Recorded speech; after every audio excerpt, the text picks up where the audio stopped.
Ambassador Daniel Harris wiped his sweaty palms against his formal suit as he entered the massive chamber of the Galactic Council. The curved walls towered above him, filled with representatives from 100 different species.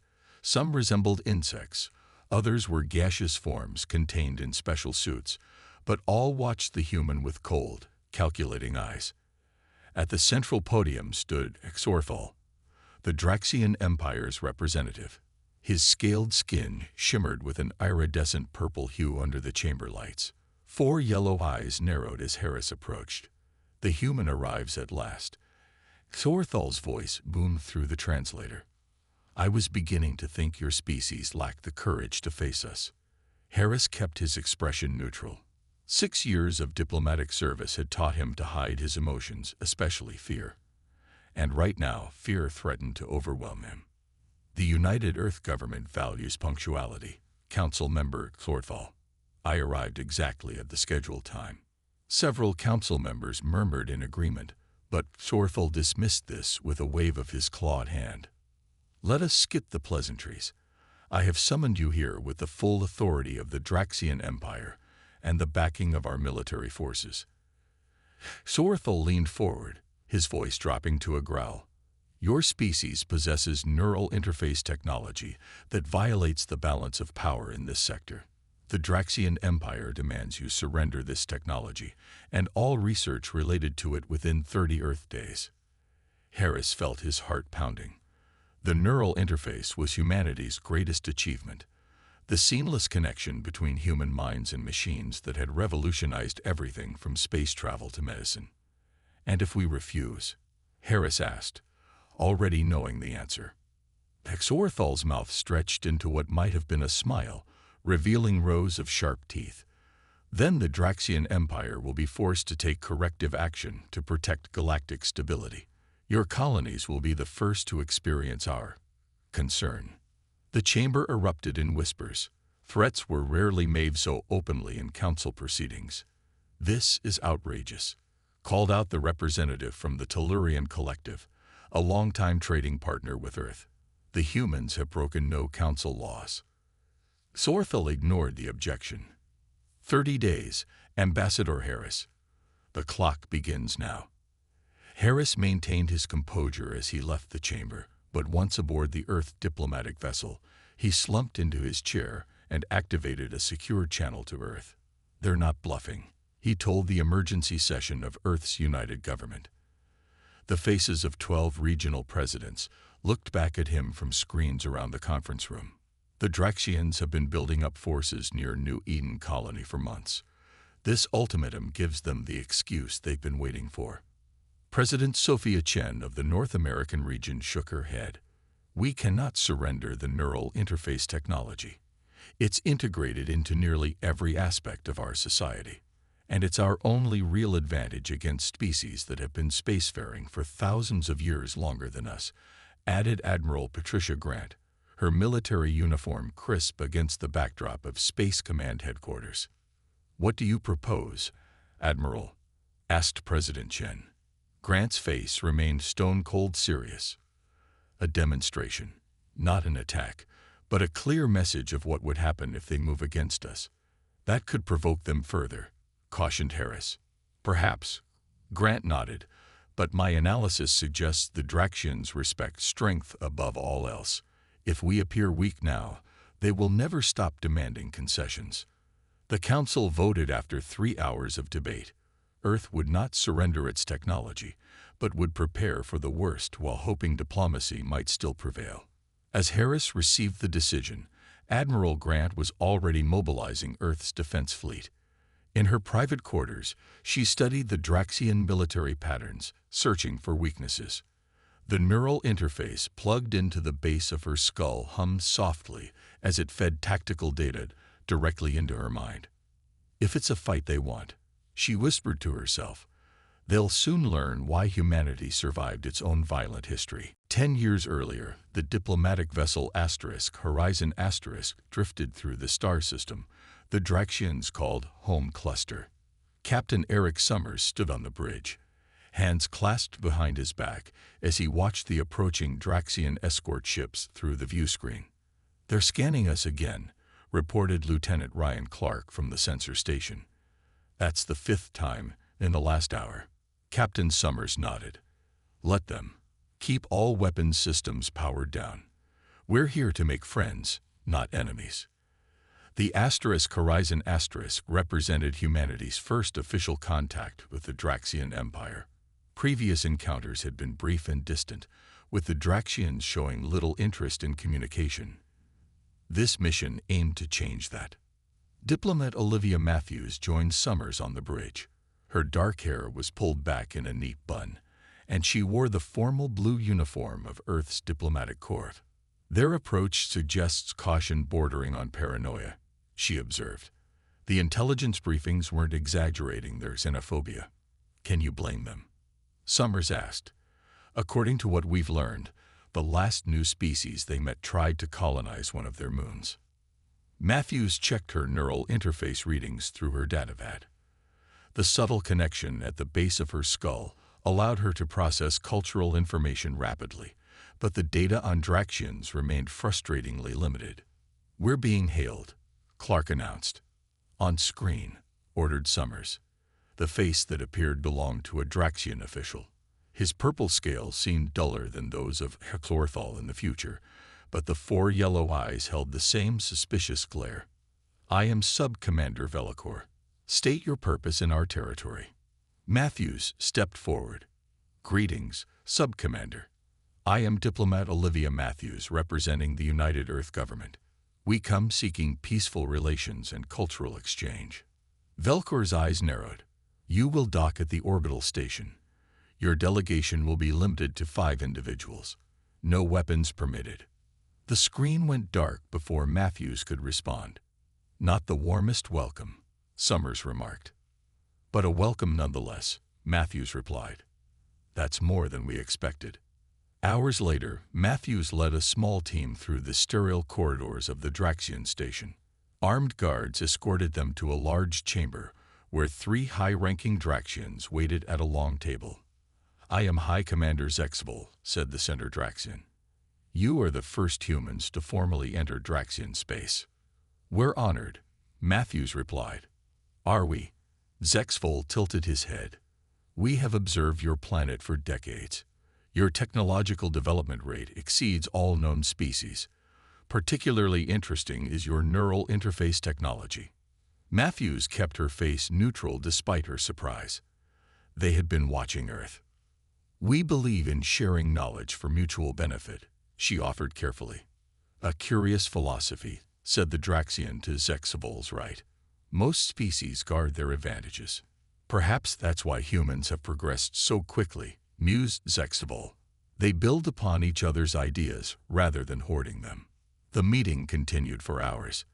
The Draxians asked numerous questions about Earth's technology, but shared little about themselves. As the humans prepared to leave, Zexvol approached Matthews privately. "Your species creates what others only imagine," he said quietly. "This makes you valuable. It also makes you dangerous." "We seek only peaceful relations," Matthews assured him. Zexvol's mouth formed what might have been a smile. "Peace exists until stronger ambitions arise. Remember this, human. What is coveted is often eventually taken." Back aboard the Horizon *, Matthews reported to Summers. "They're fascinated by our neural interface technology," she explained. "Almost obsessively so." Summers frowned. "Do you think that's a problem?" Matthews stared out at the stars, remembering Zexvol's final words. "I think," she said slowly, "we just met a species that doesn't understand the concept of mutual benefit. To them, relationships are about power and advantage. Not the best foundation for friendship," Summers remarked. "No," Matthews agreed. "But it's important we understand who we're dealing with. The Draxians won't be satisfied with observation forever." Admiral Patricia Grant stood on the bridge of the Earth flagship Intrepid *, watching as her small but powerful fleet moved into position around the uninhabited moon. The system, designated Neutral Zone 47, lay just outside Draxian territory, close enough to send a message, but not so close as to be considered an act of aggression. "All ships report ready, Admiral," said Commander Sam Wilson, her second-in-command. Grant nodded. Her neural interface hummed at the base of her skull, feeding her real-time updates from every vessel under her command. Each captain's status report appeared directly in her mind's eye, saving precious seconds that radio communications would waste. "Launch the Spectre *," she ordered. Deep in the belly of the Intrepid *, Lieutenant Kate Morrison settled into the pilot's seat of the stealth corvette Spectre *. The ship was Earth's newest technological marvel, a vessel virtually invisible to conventional sensors. "Neural link established," she reported as her mind merged with the ship's systems. The vessel became an extension of her body, its sensors her eyes and ears. "Mission parameters confirmed, Lieutenant," came Grant's voice. "Observe and record Draxian presence without detection." "Understood, Admiral." The Spectre * slipped away from the fleet, its advanced stealth systems activated. Morrison guided the ship toward a position behind the system's second moon, where intelligence suggested Draxian observers might be hiding. Meanwhile, Grant addressed the fleet. "Today we demonstrate not our willingness to fight, but our capability to do so if forced. Remember, precision is the goal here." The demonstration began with a series of synchronized maneuvers. 20 Earth vessels moved in perfect formation, their neural-linked pilots responding to commands at speeds no conventional crew could match. The ships separated, rejoined, and executed complex patterns that would be impossible without the neural interface technology the Draxians coveted. "Phase 2, Grant ordered. On the uninhabited moon below, target drones activated. The Earth fleet deployed their weapon systems, careful to aim only at these unmanned devices. Laser batteries fired with impossible precision, destroying targets while leaving nearby objects untouched. Missiles curved around obstacles to hit their marks with surgical accuracy. Aboard the Spectre *, Morrison's sensors detected what she'd been searching for. "Admiral, I've located 2 Draxian observation vessels hiding behind the outer moon," she reported through the secure neural channel. "They're running passive scans of our demonstration." Grant allowed herself a small smile. "Perfect. They're seeing exactly what we want them to see." For the finale, Grant activated her direct neural link to the entire fleet. As one connected organism, the 20 ships performed a synchronized attack run on the largest target drone, a decommissioned space station. Each vessel fired a precisely calculated shot, hitting different systems simultaneously and disabling the station without destroying it. Morrison watched the Draxian observers closely through her sensors. "Their ships just went to active scanning, Admiral. I think we got their attention." "Good," Grant replied. "Now for the message." The Earth fleet reformed into a single line, facing the direction of the hidden Draxian vessels. On Grant's command, each ship activated its forward lights in sequence, creating a rippling effect visible even without sensors. Grant opened a broadcast channel on all frequencies, including those the Draxians used. This demonstration represented approximately 5% of current Earth defense capabilities, she stated clearly. "The United Earth government remains committed to peaceful relations with all species, including the Draxian Empire. We hope this demonstration helps prevent any misunderstandings about our readiness to defend our people and interests." As the fleet prepared to depart, Morrison reported from the Spectre *. "The Draxian vessels are powering up their engines, Admiral. They're leaving in a hurry." Grant nodded. "Good. Let's hope they take the right message back to their leadership." "And if they don't?" asked Commander Wilson quietly. Grant's expression hardened. "Then what they saw today will be nothing compared to what comes next." In the grand chamber of the Draxian High Command, Sorthel played the recording of the human demonstration for the 5th time. The other commanders watched with mixed expressions of disbelief and concern as Earth vessels performed maneuvers that seemed to defy the laws of physics. "They are bluffing," Sorthel declared, shutting off the projection. These humans are a young species barely a century into space travel. Their neural technology gives them advantages in coordination, yes, but their weapons systems are conventional. Supreme Commander Driscoll, the highest military authority in the Empire, tapped his clawed fingers against the polished stone table. Unlike Exorthal, his scales had dulled to a deep blue with age and experience. "You seem very certain, Council member," he said slowly. "Yet our observers reported weapon accuracy beyond anything we've achieved." "Smoke and mirrors," Exorthal insisted.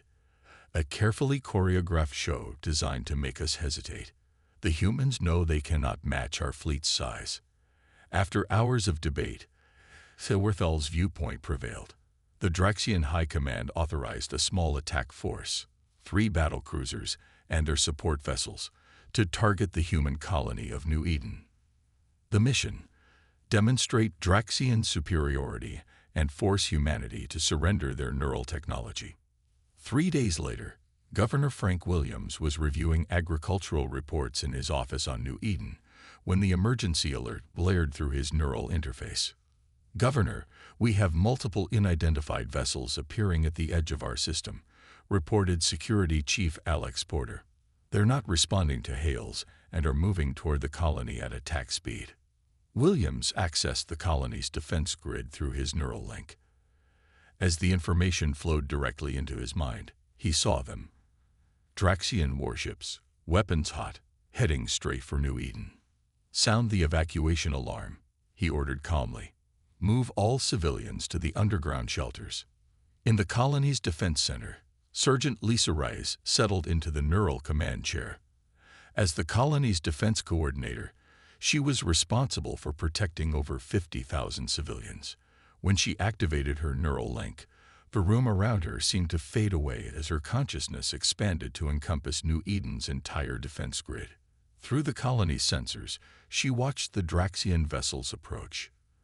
Their formation was tight, disciplined, and predictable. "Defense grid online," she reported. "Targeting solutions acquired." The lead Draxian battlecruiser fired the first shot, a powerful energy beam aimed at the colony's main power facility. Rise didn't need to give verbal commands. Through her neural link, she redirected power to the shields precisely where the beam would hit. The shield flared but held. The Draxians, expecting to cripple the colony with their first strike, hesitated momentarily. That hesitation cost them dearly. Rise activated New Eden's automated defense platforms. Dozens of small, unmanned vessels emerged from hidden bays around the colony. Through her neural interface, she controlled them all simultaneously, coordinating an attack that no conventional commander could manage. The defense platforms swarmed the Draxian vessels, targeting engines and weapons systems with precision. 2 of the battlecruisers found themselves surrounded, their shields failing under the coordinated assault. "They didn't expect this," Governor Williams observed from the command center. "They thought we'd be helpless." The Draxian commander attempted to adapt, ordering his vessels to spread out. But Reyes anticipated each move, her neural-enhanced reaction time, allowing her to counter their strategies before they fully deployed. Within 30 minutes, 2 Draxian battlecruisers drifted powerless in space, their crews evacuating to escape pods. The third vessel, heavily damaged, managed to activate its faster-than-light drive and flee. As the crisis subsided, Williams opened a channel to Earth. "The attack has been repelled," he reported. "Minimal damage to the colony. No civilian casualties." On the other end, Ambassador Harris nodded grimly. "The Draxians have made their choice. Now they'll face the consequences." In her command chair, Sergeant Reyes finally disconnected from the defense grid, exhausted but victorious. "They underestimated us," she said quietly. "They won't make that mistake again." The Galactic Council chamber buzzed with tension as representatives from over 100 species gathered for the emergency session. The attack on New Eden had shocked the galactic community, and rumors spread through the chamber like wildfire. Ambassador Daniel Harris walked slowly to the central podium, acutely aware of all eyes watching him. Unlike the last time he stood here, Today he carried himself with quiet confidence rather than hidden fear. Esteemed members of the council, he began, 3 days ago, the Draxian Empire launched an unprovoked attack against the human colony of New Eden. This attack came without declaration of war, without warning, and in direct violation of Galactic Council Charter Sections 12 through 17 regarding aggression against peaceful settlements. Murmurs rippled through the chamber. Harris activated a holographic display showing footage captured during the attack. The images clearly showed Draxian warships firing on civilian structures. Fortunately, our defense systems prevented mass casualties. Harris continued. But make no mistake, this was an attempt at slaughter, not a military exercise. Sorthel rose from his seat, his purple scales darkening with anger. The human distorts the truth. The Draxian Empire conducted a limited operation to neutralize a military threat. The representative from the Tellurian Collective, an elder being with crystalline features, spoke up. Then why target power stations serving civilian districts? Council member Sorthel. Our analysis of the attack pattern suggests your forces specifically aimed for maximum civilian impact. Humans have integrated military and civilian infrastructure, Sorthel countered. Their entire society is built around their dangerous neural technology. Technology that gives them advantages no young species should possess. Ambassador Harris remained calm. So you admit the attack was meant to force us to surrender our technology. Technology developed independently by our scientists, which violates no council laws. The council arbiter, a tall, slender being with gray skin and 6 arms, raised a hand for silence. The facts appear clear. The Draxian Empire launched an attack against a human settlement without provocation or declaration of conflict. This violates our most fundamental principles. The humans provoked us. Sorthel insisted.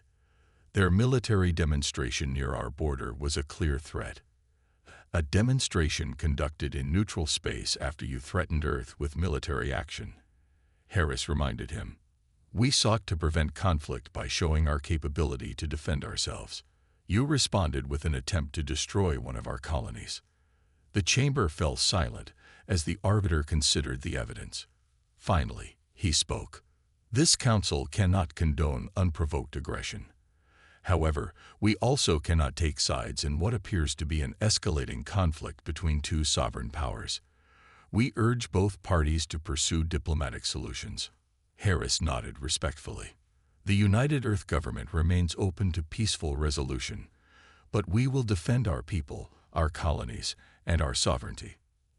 As the session concluded, representatives from various species approached Harris privately. None spoke openly against the Draxians, but their whispered messages were clear. Many council members were disturbed by Sorthel's aggression and impressed by humanity's restraint in their response. The representative from the Merovan Alliance, a species known for their strategic thinking, pulled Harris aside. Your people showed remarkable capability in defending New Eden, she said quietly. Many here are reassessing their understanding of humanity. For better or worse? Harris asked. Both, she admitted. They respect your strength but fear its implications. The Draxians aren't the only ones uncomfortable with how quickly humans advance. Harris considered this as he returned to his ship. In his private quarters, he received a secure transmission from Admiral Grant. How did the council respond? She asked. Exactly as expected, Harris replied. Official neutrality, private concern. No one will intervene either way. Grant nodded.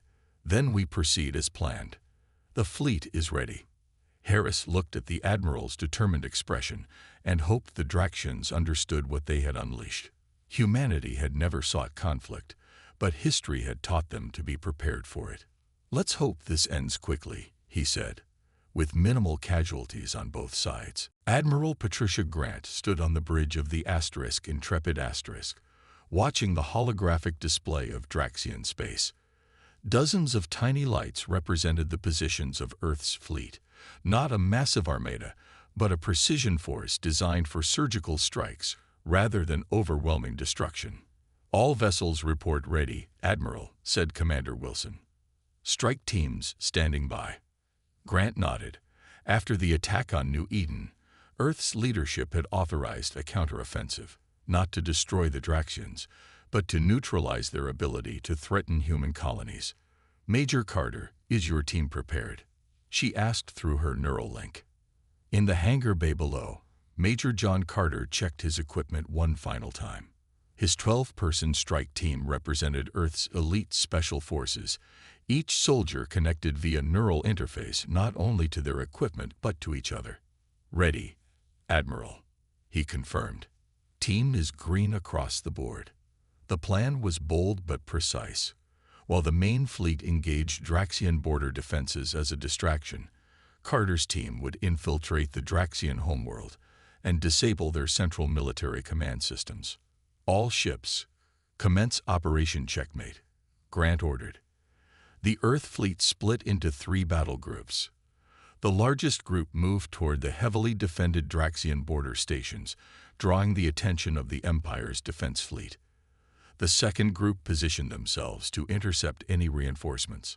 The third group, consisting of just 2 vessels, the stealth transport Phantom carrying Carter's team, and the corvette Spectre piloted by Lieutenant Morrison, slipped quietly toward the Draxian homeworld through a rarely used approach vector.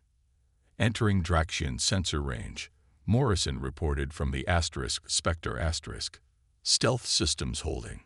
No indication they've detected us." Aboard the Phantom Carter and his team linked their neural interfaces in preparation for the mission. The shared consciousness they created allowed them to communicate instantly, without words, and coordinate with inhuman precision. "Approaching drop point," announced the Phantom's pilot. 30 seconds. Carter closed his eyes, feeling the presence of his team members in his mind. They weren't just soldiers, they were parts of a single organism, each understanding their role perfectly. "Remember," he told them through the neural link, "minimal casualties. We're here to disable, not destroy." The Phantom slowed as it reached low orbit over the Draxian capital. The ship's belly opened, and Carter's team dropped silently through the atmosphere using personal stealth gliders. They landed 2 miles from the Draxian Central Command, a massive fortress-like structure carved into a mountain. According to intelligence, this facility controlled the Empire's entire defense network. "Movement ahead," warned Sergeant Linda Powell through the neural link. "Patrol of 4 guards." Through their shared consciousness, the team coordinated perfectly. 2 soldiers moved to create a distraction while the others circled behind. When the Draxian guards investigated a small noise, they found themselves quickly subdued with non-lethal stun weapons. "Central Command in sight," Carter reported to Admiral Grant. "Beginning Phase 2. While the main Earth fleet engaged the Draxian border defenses in a carefully controlled battle, disabling ships rather than destroying them, Carter's team infiltrated the Central Command facility. Their neural interfaces allowed them to hack Draxian security systems at unprecedented speed. Inside the command center, Draxian officers were frantically trying to coordinate their forces against the Earth fleet when the lights suddenly flickered. "Security breach in sectors 3 through 7, shouted a Draxian technician. Before they could respond, Carter's team entered the command center.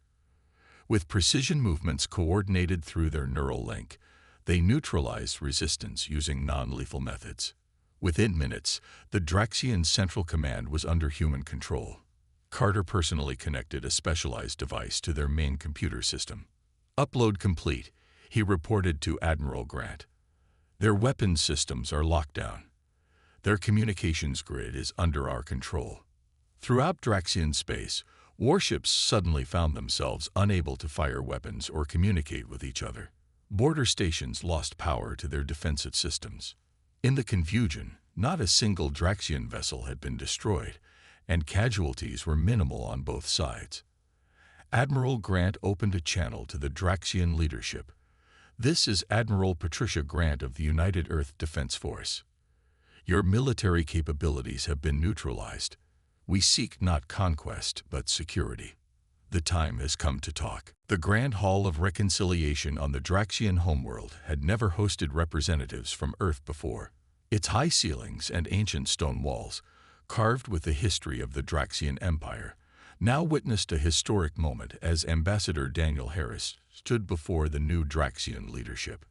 Thorthal was noticeably absent.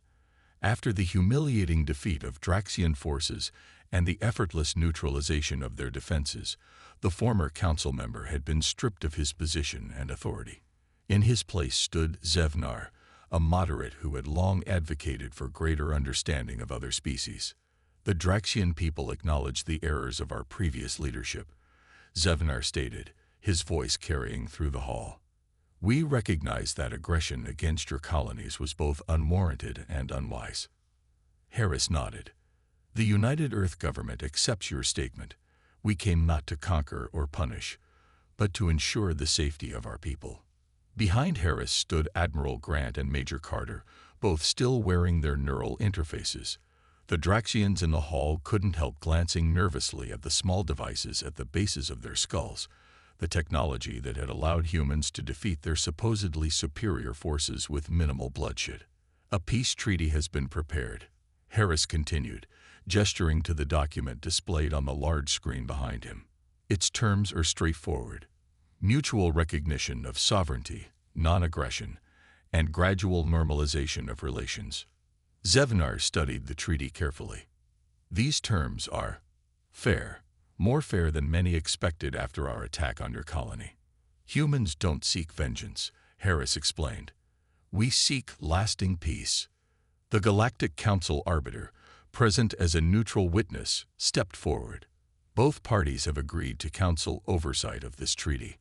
Are there any final statements before signing? Zevnar hesitated, then asked the question many Draxians have been wondering. The neural interface technology that gives your people such advantages, what assurances do we have that it won't be used against us in the future? Harris smiled slightly. The same assurances any peaceful nation has from another, our word and our actions. The neural interface is part of human culture now, not merely a military tool. We use it for art, education, medicine. He gestured to Major Carter, who stepped forward and activated a small projector. Images appeared showing humans using neural interfaces in hospitals to perform delicate surgeries, in schools to accelerate learning, and in space to coordinate complex construction projects. Your previous leadership saw only the weapon, Harris said. We invite you to see the tool, the teacher, the healer. The treaty was signed amid solemn ceremony. As the formalities concluded, Zevnar approached Harris privately. There are many among my people who still fear humans, he admitted. Your rise has been rapid, your capabilities concerning. Understanding removes fear, Harris replied. Perhaps that should be our first joint project. 6 months later, on the human colony of New Eden, the same colony the Draxians had attacked, Governor Williams welcomed a delegation of Draxian scientists and cultural experts. The reconstruction of damaged areas had been completed, and a new building stood in the colony center, the Earth-Draxian Cultural Exchange Facility. Inside, Draxian engineers watched in fascination as human doctors demonstrated neural interfaces being used to help patients recover from neurological injuries. In another room, human scientists examined Draxian agricultural techniques that could potentially increase crop yields in Earth's more arid regions. On the Galactic Council, Ambassador Harris and the new Draxian representative, Zevnar, jointly announced a research partnership focused on sustainable energy production. From enemies to reluctant allies, commented a council member from the Tellurian Collective. And perhaps someday, friends, Harris replied. As he spoke, back on the Draxian homeworld, the first human cultural center opened its doors. A small group of Draxian children cautiously approached a human teacher named Sophia Reed, who smiled warmly at them. Today, she said, we learn about each other. One brave Draxian child stepped forward. Can you teach us about the stars? Our elders say humans reached them faster than anyone. Sophia nodded.